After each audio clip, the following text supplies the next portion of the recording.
Putin's Kursk gamble just backfired big time. For months, Ukraine has been locked in a brutal fight over Kursk, a region where it managed to capture 450 square miles in August 2024. Russia has since clawed back 40% of that territory in a counteroffensive, bolstered by 50,000 troops, including up to 12,000 North Koreans sent by Kim Jong-un. Putin wanted these foreign reinforcements to tip the scales, but instead, they're becoming part of the problem. Ukraine isn't playing defense anymore. President Volodymyr Zelensky has unleashed a bold new counteroffensive, turning the tables on Putin's forces. With surprise attacks across multiple fronts, Ukrainian troops aren't just holding the line, they're pushing to take back what's been lost. So what does this mean for Kursk, for Putin, and for the North Koreans sent into the grinder? We'll break it all down, starting with the news. On January 6th, CNN reported that Ukraine had spent the previous day launching a volley of counteroffensive assaults against Russian positions in Kursk. The news was confirmed by Andriy Kovalenko, the head of Ukraine's Center for Countering Disinformation, who told the outlet that Ukraine was launching surprise attacks throughout the border oblast. Much as it did with the initial Kursk invasion in August 2024, Ukraine was hoping that this surprise element would catch the Russians so off guard that they would be forced to cede territory. The strategy might be working. Posting to Telegram on January 5th, the head of the Ukrainian presidential office, Andriy Yermak, delivered a simple message. Kursk region, good news. Russia is getting what it deserves. Yermak provided no further details, though his message suggests that Ukraine had enjoyed at least some victories in its latest counteroffensive and that it would now start to push its advantage. Russia's defense ministry had the opposite message. While Yermak lauded the brave Ukrainian soldiers taking part in the counteroffensive and their supposed success, Russia claimed it had repelled the Ukrainian attackers. A defense ministry statement claimed Russia had taken decisive action, supported by artillery and aviation units. That action supposedly resulted in the destruction of the main Ukrainian forces that are gathered in the village of Berdyan, just 9 miles from the Ukrainian border, to prepare for the counteroffensive.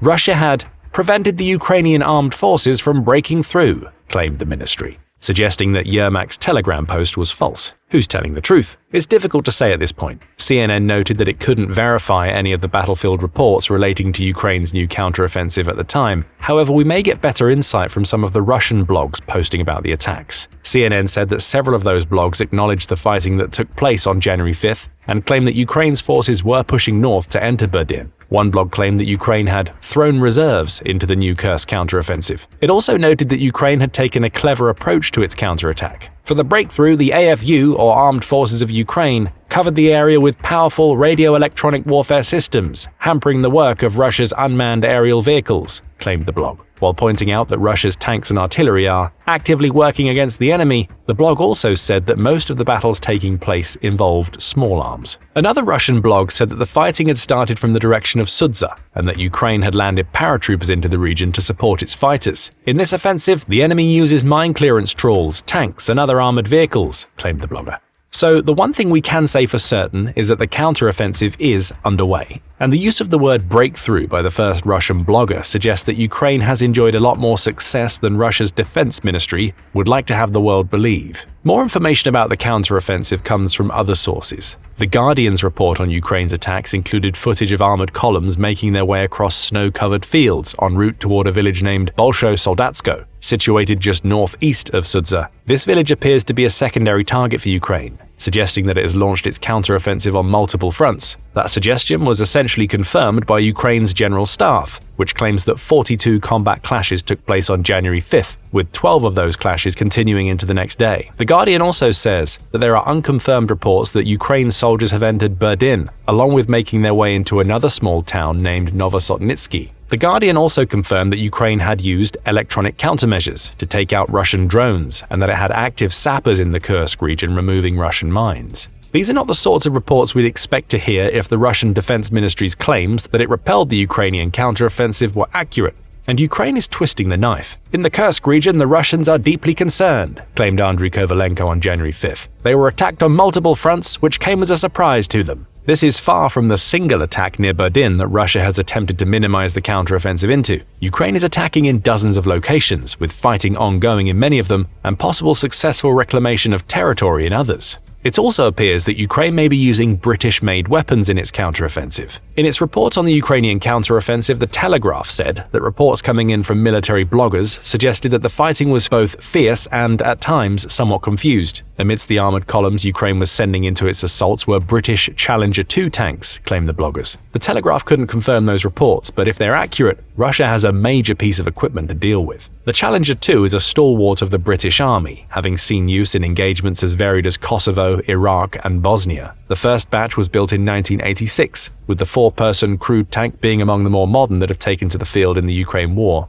It comes with a main L30A1 120mm rifled gun that can carry 47 rounds, along with a 7.62mm L94A1 chain gun that can rattle off fire at a terrifying rate. It's also a surprisingly speedy behemoth, with the tank being capable of traveling at up to 36.6 miles per hour, despite weighing 62.5 tons, more when it's loaded with its crew. If Ukraine is deploying these assets in Kursk, that tells us that it's serious about retaking at least some of the territory that it lost to Russia's own counteroffensive. The obvious question is simple: why is Ukraine engaging in this counteroffensive now? A small part of the answer relates to the conditions in Kursk at the time Ukraine launched its counteroffensive. Freezing winter weather in the oblast has made it difficult for Russia's ground forces to advance, while providing conditions that make it easier for Ukraine's armored units to move forward, according to The Guardian. Beyond the Challenger 2s, The Telegraph suggests there are also reports that Ukraine is using Bradley fighting vehicles in its advance, with those vehicles being used to ship the country's troops to positions quickly. Contrast that to Russia, which has been sending its infantry and North Korean troops to attack Ukraine's positions on foot, and you see a clear agility advantage for Ukraine. It's launching a counteroffensive now because it knows that a huge portion of Russia's troops are mired down in snow and ice, making them less able to respond. Speaking of Russia's North Korean troops and the Ukrainian advantage, there's another factor that plays into Ukraine's decision to counterattack now: Russia's casualty rates in Kursk. Our mention of Russia sending its soldiers to assault Ukraine on foot hints at the tactic Putin has relied upon so far during his Kursk counteroffensive. And it's the same tactic he's using inside Ukraine, sending wave after wave of cannon fodder at Ukrainian fortifications in the hope of exhausting the enemy's resources. These assaults have borne the fruit that everybody expects. Ukraine claims that in the 5 months between its initial Kursk invasion and the current counteroffensive, it's inflicted 38,000 casualties on Russia's forces. About 15,000 Russian troops have been killed in battle, with another 23,000 being injured. As if playing a childish game of tit-for-tat, Russia once again put out numbers to top the ones Ukraine released, claiming to have caused 49,010 troop casualties in Kursk during the same period.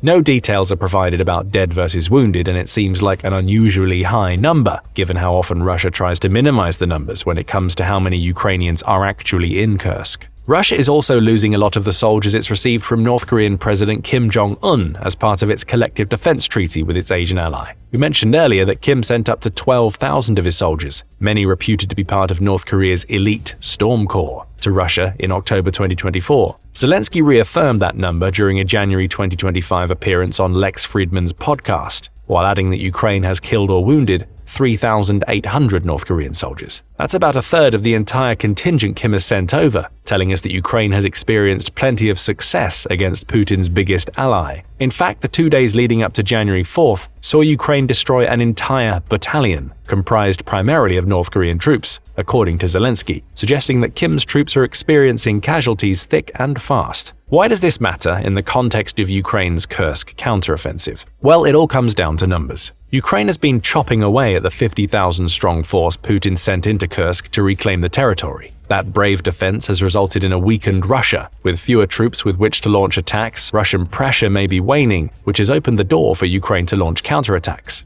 There are now gaps in the Russian front line, or at least in areas where there are more scattered troops compared to those with rigid defenses. Ukraine has likely identified where Russia is weakest based on its casualty rate and used that information to hit Putin where it hurts. Where Russia's leader would have hoped that this human wave approach would break down Ukraine's defenses, he instead weakened his own to give his enemy more opportunities. Ukraine has taken those opportunities, and it now appears to be advancing into several of the small villages and towns that it lost to Russia's initial Kursk push. But there's more. Ukraine is also mindful of a massive event that's set to occur midway through January: the ascension of President-elect Donald Trump to the White House. Trump was another subject of Zelensky's conversation with Friedman. Ukraine's leader highlighted that Trump's security guarantees could lead to the end of the war in Ukraine, but only if Trump followed through on his promises.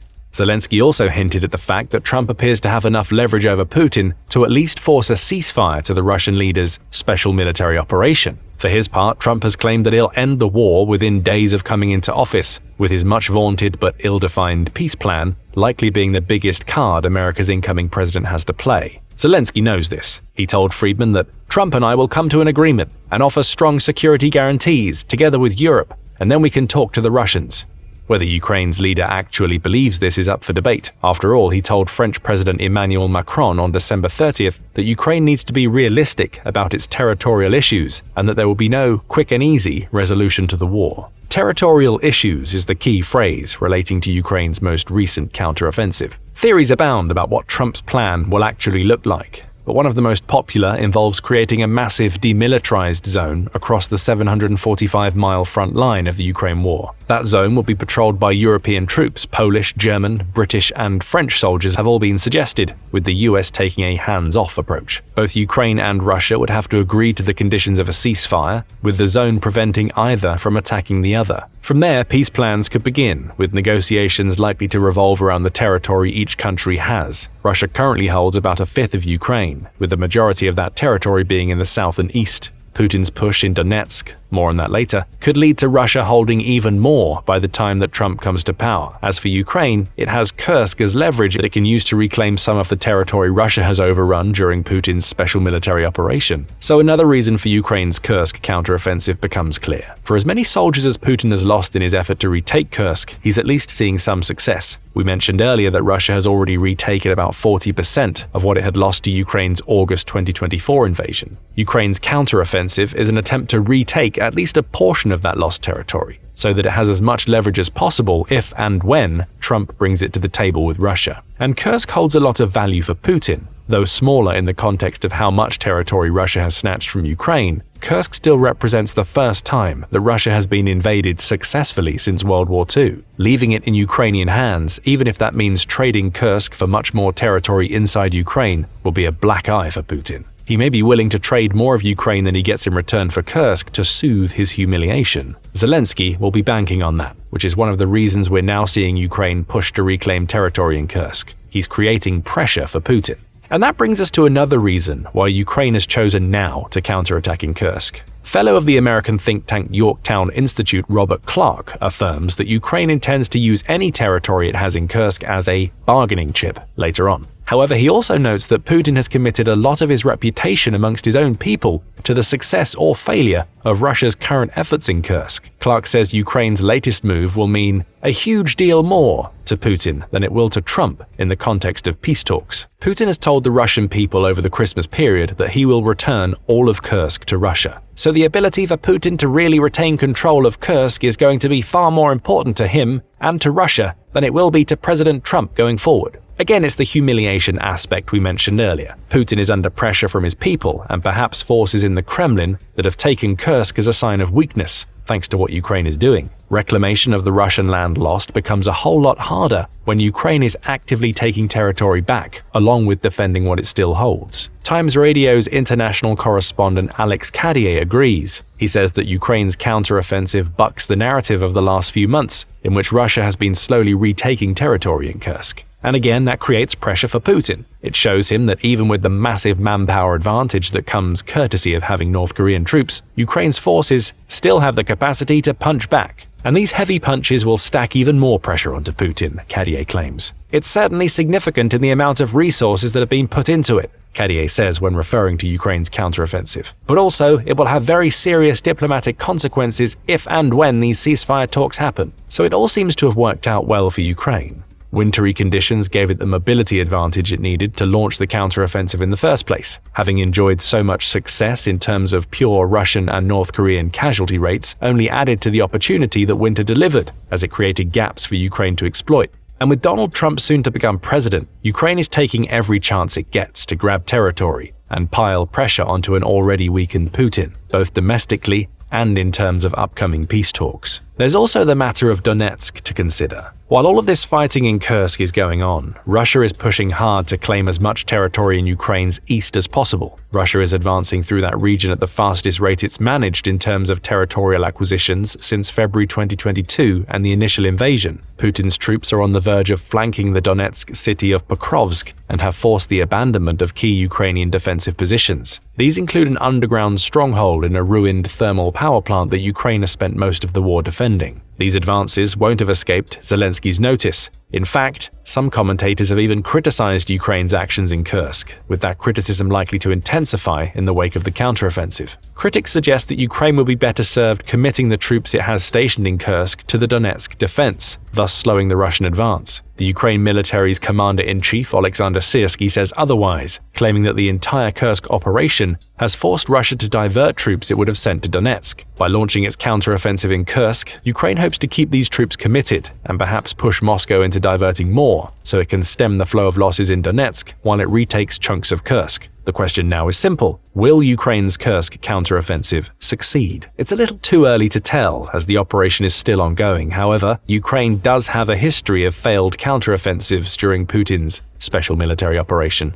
In the summer of 2023, Ukraine attempted a counteroffensive in southern and eastern Ukraine to take back land snatched up during the initial invasion. That counteroffensive stalled out, meaning Ukraine failed in its attempt to sever the connection between Russia-controlled Crimea and the Ukrainian mainland. Could this counteroffensive in Kursk suffer the same fate? It's possible, though the conditions are far different. In the summer of 2023, Ukraine spent several months building up the forces and weaponry it needed to launch its counteroffensive. That gave Russia plenty of time to prepare, allowing Putin's forces to create layered defenses across the front line. Trenches and mines were laid in strategic areas, all of which slowed the Ukrainian attack to a crawl, allowing Russia to mostly defend its captured territory. That's not what's happening during Ukraine's Kursk counteroffensive. Ukraine launched surprise assaults this time around. It's still targeting multiple points along the front line, just as it did in summer 2023, but it's doing so without giving the Russian forces a chance to prepare. Ukraine is also attacking while Russia is in mid-attack itself, again eliminating the defensive mindset that allowed Putin's forces to successfully repel the summer 2023 counteroffensive. There's also the possibility that the current Kursk counteroffensive might be diversionary. The BBC reports that a handful of Russian military bloggers have speculated as much, with Yuri Podloyarka suggesting Ukraine's current attacks may be diverting Russia away from a larger attack to come.